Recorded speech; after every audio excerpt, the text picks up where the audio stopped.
Chers amis, bonjour et bienvenue dans cette édition podcast de Envolée spirituel. Bonne année 2023, que le Seigneur soit avec vous toujours et dans sa grâce. Je suis le pasteur Jean Colbert Kindengue, vous êtes les bienvenus.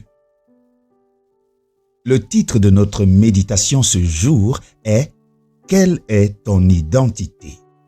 L'identité définit qui on est.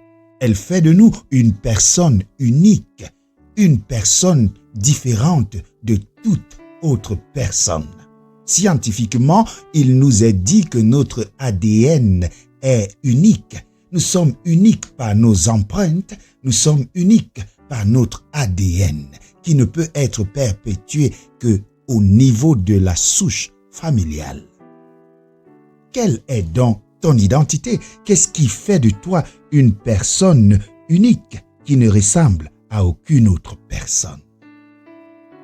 Serait-ce ton habillement qui te différencie des autres? Serait-ce tes traits de caractère?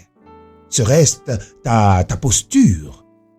Qu'est-ce qui te différencie des autres? Qu'est-ce qui fait de toi une personne unique?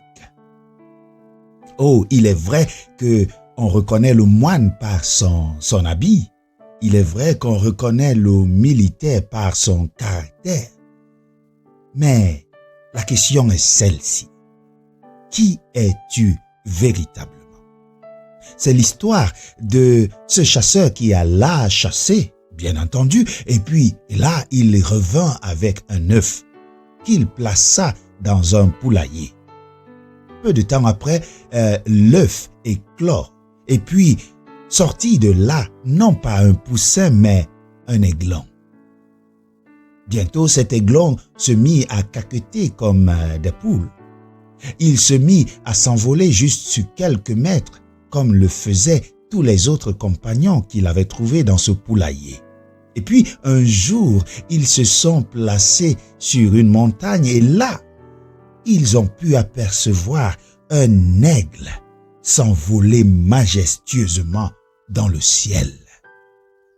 Ses ailes étaient tellement étalées, ses ailes étaient tellement dorées que le petit aiglon a posé la question à ses camarades. « Qu'est-ce que c'est? Qui est-ce » Et ses camarades de lui dire « C'est le roi des oiseaux, c'est l'aigle. » Waouh! Mais il le reprit rapidement et lui dit « Ne rêve pas, n'oublie pas qui tu es. Tu es un des nôtres, tu es un poussin comme nous, donc pas la peine de trop rêver. » La réalité, c'est que cet aiglon vécut comme un poussin et mourut comme un poussin. Il ne sut jamais qui il était. Il ne réussit jamais à s'identifier comme étant un aigle, parce qu'on lui avait dit qu'il était un poussin. Qui es-tu? La question reste et demeure. Dans le livre de Galates chapitre 4, le verset 7, la Bible dit ceci. « Ainsi, tu n'es plus esclave, mais fils.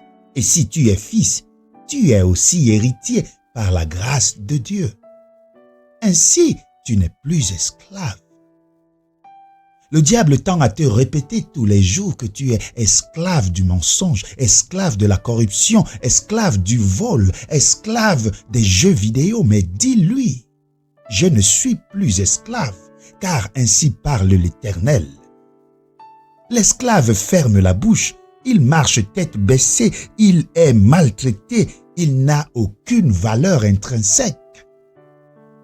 Mais le prince ou la princesse affirme son identité, marche tête haute. Elle inspire le respect. Elle est l'objet de toute l'attention divine. C'est ce que nous sommes, du moins, c'est ce que je suis, je le sais. Mais toi, qui es-tu? Je sais que tu n'es pas un esclave, parce que Jésus-Christ a payé le prix. Alors puisses-tu marcher désormais en cette nouvelle année comme un prince et non plus jamais comme un esclave. Prie avec moi. Notre Dieu, notre Père, donne-nous la grâce de mettre dans nos cœurs et dans nos tête que nous ne sommes plus esclaves. Tu nous as fait des hommes libres. Tu nous as rendus co-héritiers de la grâce divine. Que ton nom soit loué. Puissions-nous marcher en toute liberté dans ton amour. En Jésus-Christ. Amen. Que le Seigneur vous bénisse et à nous retrouver la prochaine fois sur cette même chaîne pour une nouvelle aventure, une nouvelle envolée spirituelle. Shalom.